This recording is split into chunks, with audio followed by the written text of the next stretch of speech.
Hello दोस्तों, मैं आशा करता हूँ कि आप लोग अच्छे होंगे, मस्त होंगे और आप लोग का पढ़ाई जारी होगा। देखिए, इसके पहले वाले हम लोग यहाँ तक क्वेश्चन सॉल्व कर लिए थे, यानी प्रश्नावली 1.1 का 1, 2, 3 और इधर पीछे का जो उदाहरण है, यानी जो एग्जाम्पल है, वो हम सब सॉल्व कर लिए थे। आज का जो टॉपिक है हमारा प्रश्नावली 1.1 का 2 नंबर है। कह रहा है दर्शाइए कि कोई भी धनात्मक विषम पूर्णांक, यानी कहने का मतलब कोई भी धनात्मक विषम पूर्णांक को हम 6q+1, 6q+3, 6q+5 के रूप का होता है, जहाँ q कोई पूर्णांक है।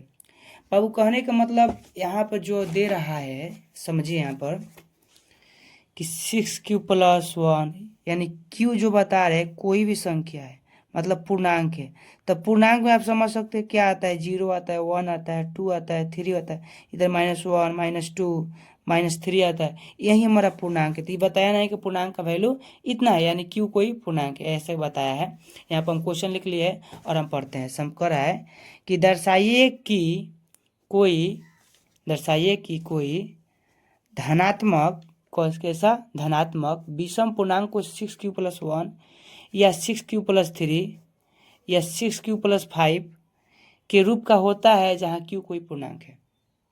ठीक है, हम जानते हैं, यानी अब हमको पता नहीं है कि धनात्मक यानी विषम पूर्णांक क्या है, तो हम यहाँ मानेंगे कि माना कि बाबू देखो, इसके पहले आप नहीं जानते थे, लेकिन हम कैसे बना रहे हैं देखिए।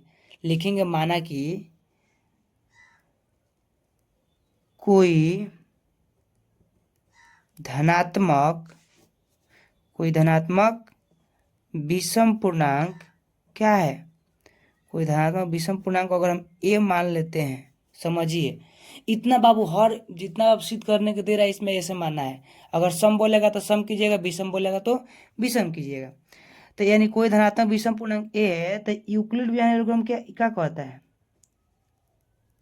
यूक्लिड विभाजन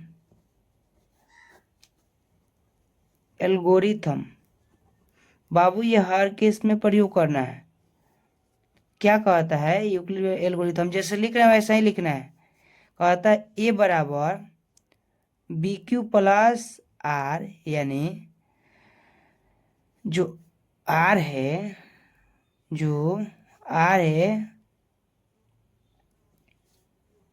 B से छोटा होना चाहिए।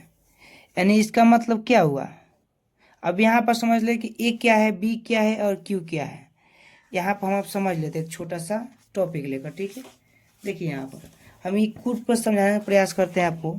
यानी जो लिखे हैं ए बराबर BQ+R, यानी ए जो है यानी हमारा भाज्य है, बी जो है भाजक है, क्यू जो है भाज्य बराबर भाजक गुणे भागफल है, और आर जो है वो हमारा क्या है, शेषफल है। तो इसमें यही बताया है कि जो शेषफल है वो 0 से बड़ा और बराबर हो सकता है।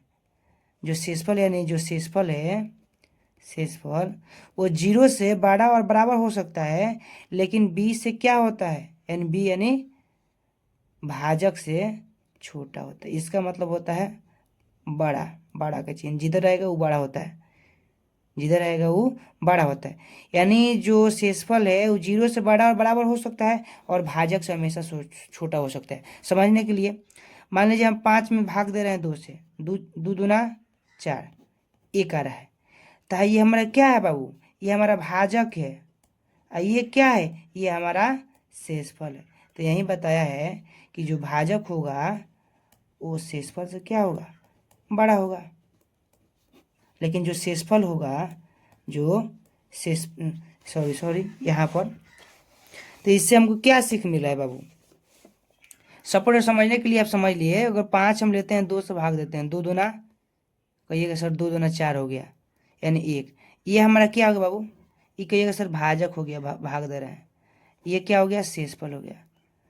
तो बताइए भाजक में शेषफल कौन बड़ा है, तो कहिएगा सर भाजक बड़ा है। तो भाजक यानी बी, शेषफल यानी आर। तो यही बोल रहे हैं कि जो शेषफल होता है हमेशा भाजक से छोटा होता है। ठीक, तो यहीं पे बता दिए हैं। ठीक, लेकिन अब एक और विशेष बात देना है यहाँ पर ध्यान। ए की जगह तो कुछ नहीं, हम नहीं जानते, लेकिन बी की जगह कितना है, कहिएगा सर बी क्यू यानी सर 6Q प्लस आर का जगह कहिएगा सर 1 2 3 यार, यानी आर का जगह आप आर रख सकते हैं समीकरण, इसको 1 मान लीजिए।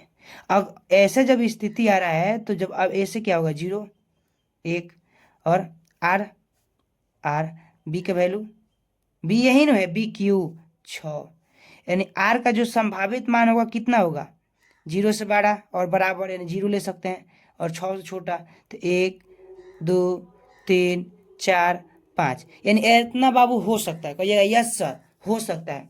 अब हम क्या करेंगे, हर स्थिति में हम आर बराबर पर 0 रखेंगे 1 रखेंगे। हमको बाबू क्या चाहिए, हमको ये मिल जाएगा, ये मिल जाएगा और ये मिल जाएगा, तो हमारा क्वेश्चन सॉल्व हो जाएगा। बहुत ध्यान से समझिए, ठीक। इतना बाबू आप कर लिए। अब कहिएगा सर हम कैसे करेंगे। बाबू आप इसके पहले आप नहीं जानते थे, लेकिन अब जान जाइए। जैसे आप लोग जब जब कोई बच्चा पैदा होता है तो पता नहीं चलता है इसके मम्मी पिताजी कौन है, तो बुलाया जाता है कि बोलो माँ, तो क्या कहता है चाहे पिताजी, तो वो हमेशा उसको प्रयास करता है, तो हम एक दिन बोल देता है क्या माँ। तो यही आप लोग का बाबू हम यही बताएंगे कि एक दिन से कोई राजा नहीं होता है। अगर एक दिन से कोई राजा हो जाता तो यहाँ पढ़ने के लिए कोई भी नहीं आता। एक बार राजा आराम से ऐश पर कुर्सी बैठ कर राजा गद्दी करता। तो इसलिए बोले आप लोगों को तो पढ़ना पड़ेगा। अब आर बराबर हम क्या रखेंगे, आर बराबर 0 रखने पर, 0 रखने पर किसमें, समीकरण 1 में, समीकरण 1 में बाबू इतना आप लोग करिएगा। तो ए बराबर ए है 6Q है, आर की जगह 0, यानी ए है ए 6Q है, समीकरण 1 मान लेते हैं। हम देख रहे हैं कि चूंकि जो 6Q है वो 2 से भाज्य है। क्या है, 2 से भाज्य है, 2 से भाज्य है, इसलिए इसलिए क्या 6Q एक समपूर्णांक है। एक क्या है, एक समपूर्णांक है। तो हमको बाबू समपूर्णांक नहीं पूछा है नु, हमको विषम चाहिए नु, तो हम विषम रखेंगे। अब 0 रख लिए। अब आर बराबर क्या रखेंगे, अब आर बराबर एक बार 1 रखने पर, 1 रखने, बहुत आसान सा बना लीजिएगा, बहुत आसान से। देखिए आर जब 1 रखिएगा तो क्या ए बराबर 6Q प्लस आर, तो ए बराबर 6Q प्लस 1। देखिए अब कहिएगा सर भाज्य क्या होता है, यानी कहने का मतलब जो 6Q उसमें 2 से मतलब भाग जा रहा है, कहिएगा 2 तेज 6। यस सर, लेकिन अब इसमें क्या होगा देखो तो, चूंकि 6Q प्लस 1 जो इसमें 2 से भाग कहाँ जा रहा है, भाग दो, तो 2 तेज 6, लेकिन एक में कहाँ भाग जाएगा, नहीं जाएगा। तो जो 6Q प्लस 1 है वो 2 से क्या है बाबू, 2 से भाज्य है, 2 से क्या है बाबू, भाज्य है। इसलिए इसलिए 6Q प्लस 1 एक संपूर्णांक है, एक संपूर्णांक है। विषम 6Q प्लस 1, ध्यान दीजिए, भाज्य नहीं है नु बाबू, 2 से इसमें कहाँ भाग जा रहा है, तो भाज्य नहीं है। यहाँ पर नहीं दीजिए, भाज्य नहीं है, यानी हम यहाँ पर ऐसे लिखते हैं भाज्य नहीं है। जब नहीं है तो ये विषम पूर्णांक होगा, विषम है, विषम पूर्णांक है। तो हमको 2 गो मिल गया केस। अब तीसरा का केस लगते हैं। तीसरा केस क्या है, आर बराबर 2 रखने पर, 2 रखने पर आप ये भी एक नोटिस कर रहे होंगे कि सर आर पर जब 1 रख रहे हैं तो 1 आ जा रहा है, 2 रख रहे हैं तो 2 आ जा रहा है, 3 रख रहे हैं तो 3 आ जा रहा है। यानी अब सर आर बराबर हम क्या रखेंगे सर, 2 का तो सर हमको काम नहीं है सर, लेकिन रख लेते हैं, क्या है कि आप लोगों को समझ में आएगा। आर बराबर 2 समीकरण 1 में रखने पर, समीकरण 1 में, समीकरण 1 में, तो ये आपका 2 हो गया, ये 3 हो गया। ऐसे कीजिए, ध्यान दीजिए, आप लोग जब पढ़े हैं तो ध्यान देना पड़ेगा। बताइए हमको सर यहाँ आप गलती कर दे रहे हैं। इतना बाबू आप लोग समझ में आया। तो क्या है, ए बराबर 6Q प्लस आर की जगह कितना रखना है बाबू, तो कहिएगा सर आर की जगह 2 रखना है, 2। अब बताइए इसमें 2 से भाग जाएगा, कहिएगा 2 तेज 6 और 2 एकम 2, कहिएगा सर यस सर इसमें 2 से भाग जाएगा। तो लिखिएगा चूंकि 6Q प्लस 2 2 से भाज्य है, 2 से क्या है, भाज्य है। जब 2 से भाज्य होगा तो ये क्या होगा, विषम की सम, कहिएगा सम, कहिएगा सर, जब भाग जा रहा है तो सम होगा। तो क्या लिखिएगा, इसलिए 6 क्यूब + 2, 6 क्यूब + 2 एक सम पूर्णांक है, सम पूर्णांक है। आप एक ये नोटिस करेंगे सर, हमको तो विषम चाहिए, यानी सर कहिएगा सर एगो तो मिल गया है सर विषम वाला, एगो सर मिल गया है विषम वाला, सर एक और चाहिए, और एक नहीं 2 3 चाहिए। यानी बाबू अब 2 रख रहे हैं तो यहाँ पर 2 मिल रहा है, 3 रख रहे हैं तो 3 मिल रहा है, तो 3 रखिए आप बाबू, क्या रखिए यहाँ पर आप 3 रखिए। आर बराबर क्या रखने बाबू, तो आर बराबर 3 रखने पर किसमें, समीकरण 1 में, समीकरण 1 में। इतना बाबू आप लोगों को समझ में आ रहा है, आ रहा है कि नहीं, बोलो यस सर आ रहा है। तो इतना बाबू देखो, हम यही बोलते हैं, इसके पहले आप नहीं जानते थे लेकिन अब जान जाइए बाबू। तो जब आर बराबर 3 हम रख दिए, तब बताओ कैसे सॉल्व करेंगे। तो क्या है समीकरण 1 में, ए बराबर 6 क्यूब + आर, तो ए बराबर क्या हो गया 6 क्यूब + 3, यानी कहने का मतलब कितना हो गया 4 हो गया। क्या इसमें 2 से भाग जा रहा है, कहिएगा दूध तेज 6, लेकिन सर 3 में नहीं जा रहा है, इसलिए ये क्या होगा विषम पूर्णांक होगा। क्या लिखेंगे कि 6 क्यूब + 3, लिखिए चूंकि 6 क्यूब + 3 2 से भाज्य नहीं है, क्या है 2 से भाज्य नहीं है, क्या है 2 से भाज्य नहीं है, इसलिए 6 क्यूब + 3 क्या है, एक विषम पूर्णांक है, एक विषम पूर्णांक है। इतना बाबू आप लिखिएगा, जैसे हम लिख रहे हैं वैसे आप लिखिएगा। यानी सर आप 3 रख रहे हैं तो 3 मिल रहा है, 1 रख रहे हैं तो 1 मिल रहा है, सर आप 5 रखिए तो 5 मिलेगा। यस सर, जो पूछेगा वही निकालो। आर बराबर 5 रखने पर समीकरण 1 में, समीकरण 1 में, ठीक है बाबू, यस सर ठीक है। ए बराबर क्या है, तो कहिएगा सर 6 क्यूब + आर, ए बराबर क्या है सर 6 क्यूब + आर की जगह सर 5, यानी समीकरण 5 हो गया। देखो तो कहिएगा सर, जो चूंकि 6 क्यूब + 5 2 से सर भाज्य नहीं है, क्योंकि 2 तेज 6 और 5 में 2 से भाग जेबे ना करेगा सर, 2 से भाज्य नहीं है, इसलिए 6 क्यूब + 5 एक विषम पूर्णांक है।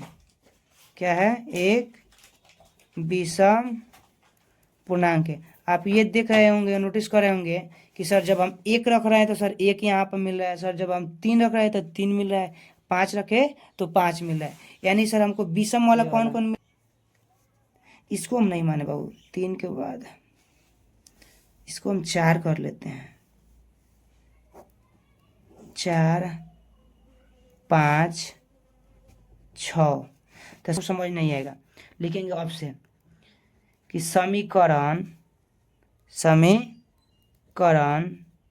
4, एक बार वो देख लेते हैं बढ़िया से, ठीक कौन कौन था, 3 था, 4 नहीं है, 4 5 6 हुआ है, तो एक 3 था, समीकरण 3 विषम वाला यही ना है, विषम पूर्णांक है, विषम पूर्णांक समीकरण 3 5 5 और विषम वाला देख लेते हैं, देख क्या घबराएंगे, और 6, और 6 से स्पष्ट होता है कि, स्पष्ट होता है कि कोई धनात्मक विषम पूर्णांक को, कोई धनात्मक विषम पूर्णांक को, धनात्मक विषम पूर्णांक को 6 क्यूब + 1 6 क्यूब + 3 और 6 क्यूब + 5 के रूप के, और 6 क्यूब + 5 के रूप में लिखा जा सकता है, के रूप में लिखा जा सकता है, जा सकता है। यही बाबू हमारा इतना जो हुआ आंसर हुआ। क्या करना है बाबू, हम पहले करेंगे कोई धनात्मक विषम पूर्णांक मानेगा, अगर सम पूछेगा तो सम मानेंगे ए, विषम पूछेगा तो विषम मानेंगे। यूक्लिड एल्गोरिथम कहता है ए बराबर बी क्यू प्लस, यानी जो भाजक है वो हमेशा शेषफल से बड़ा होता है, यही बताए हैं। यानी तो हम देखें 6 है, यानी छोटा होगा तब आर जो है वो शेषफल छोटा होगा, तो आर का वैल्यू कितना होगा, जब 6 हुई तो 5 होगा। तो अब क्या किए, इसमें क्या किए, जब समीकरण में एक बार आर बराबर 0 रख लिए, 1 रखे, 2 रखे, 3 रखे, 4 रखे, जैसे हम 0 रखें तो केस ये बना, 1 रखेंगे तो केस ये बना, 2 रखेंगे तो केस, यानी आर के वैल्यू रख के बाबू आगे सॉल्व कर लेना है और कुछ नहीं करना है। तो हम देखें कि समीकरण 3, समीकरण 4 और समीकरण 3, समीकरण 5 और समीकरण 6 क्या है, एक विषम पूर्णांक है। तो विषम पूर्णांक को पूछा, हम सिद्ध कर दिए। धन्यवाद। वीडियो आप लोग को पसंद में आया होगा।